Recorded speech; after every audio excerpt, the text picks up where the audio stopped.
Hi guys, today we'll discuss about two major problems which every organization face when they want to scale their business.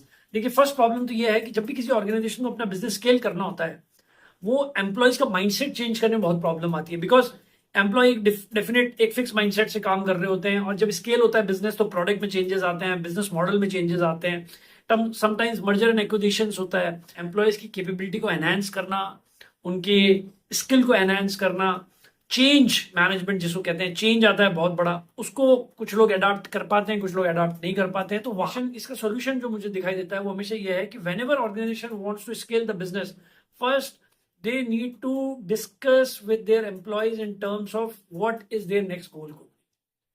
वो क्या कर सकते हैं, उनकी अभी कैपेबिलिटी क्या है और वो कितना एक टाइम पीरियड के अंदर अपनी कैपेबिलिटी को एलिवेट कर सकते हैं। उससे क्या होगा कि whenever organisation will do this, employee will feel that they are part of this change. Second, whenever organisation pivot their business, जब पिवट करते हैं तो ऑर्गेनाइजेशन को रेवेन्यू पे बहुत बड़ा हिट आता है क्योंकि एक बिजनेस मॉडल से, एक प्रोडक्ट से एक स्ट्रीमलाइन बिजनेस रेवेन्यू आ रहा था, अब उसके अंदर चेंजेस आ गए, वो रेवेन्यू नहीं आ रहा है। What organisation need to move on कि जो 6 महीने होते हैं, 1 साल होता है, कितनी बार 2-3 साल भी लग जाते हैं, बिजनेस इंपैक्ट होता है, डेफिनेटली ले ऑफ्स होते हैं।